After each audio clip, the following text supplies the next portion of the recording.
Dans la Bible, quand aussi on insiste pour deux maisons, la gloire de la seconde qui dépasse la première, je peux expliquer ça par rapport aussi au temps. Je prends la première maison comme la loi. Dans la loi, il y avait beaucoup de principes. Je prends la loi d'Hammurabi, Moïse comme témoin. Quand Moïse vient, il témoigne, il dit que dans la loi d'Hammurabi, il y avait un principe qui disait œil pour œil, dent pour dent, obomi babomi, oyibi ozongisi plus que ce que tu avais volé. Ça, nous sommes dans la loi. C'était une gloire parce que la personne pouvait travailler, il pouvait manger.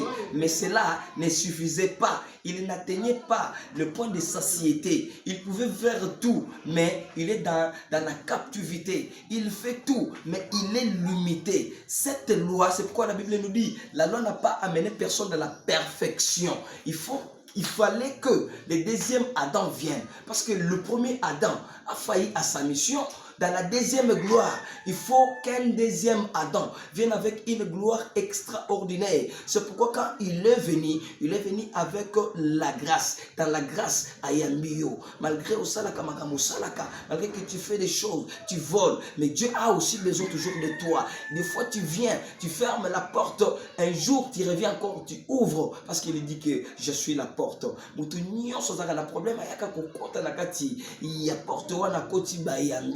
C'est pourquoi pour le moment, la première maison, c'est la loi. La deuxième maison, c'est la grâce. Ce que la grâce nous a amené, ce n'est pas ce qu'on voyait dans la loi. Dans la grâce, on t'a fait des choses, des mauvaises choses. On vient avec ce qu'on appelle l'amour. Écoutez maintenant la gloire de la deuxième maison. La deuxième maison qui est la grâce, on est venu avec l'amour. Deuxièmement, Jacob, en Genèse 49:4, il a maudit son fils. Donc, quand on nageait, on parle de la gloire.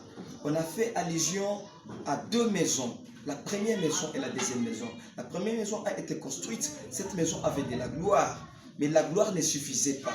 C'est tout comme je peux dire à quelqu'un, tu peux exceller dans la vie, tu peux travailler, tu as de l'argent. Mais des fois, je te dis que ça ne suffit pas parce qu'il y a quelque chose qui manque. Comme la maison a été détruite, la muraille de Jérusalem, par exemple, que Dieu lui-même a ordonné qu'on détruise, qu'on brûle ça, on a brûlé, la maison a perdu la valeur, la maison a perdu cette gloire. La conséquence de la perte de gloire, c'était quoi? Les chantres avaient pris la poutre des scampettes, ils avaient fui, les Lévites étaient partis, tout le monde était parti parce que la protection n'était pas là, il n'y avait pas la sécurité. Maintenant, il faut que Dieu refonde, il faut que Dieu restaure, qu'il puisse encore rebâtir. C'est pourquoi de l'autre côté, on parle à Agé, que est-ce qu'il y a un survivant, quelqu'un qui a survécu, quelqu'un qui a vu des choses très compliquées, quelqu'un qui habitait dans cette maison. Comment vous pouvez voir cette maison au jour d'aujourd'hui?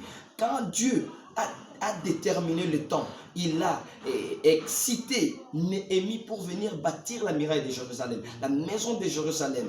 Lui aussi s'est mis à appeler ses frères.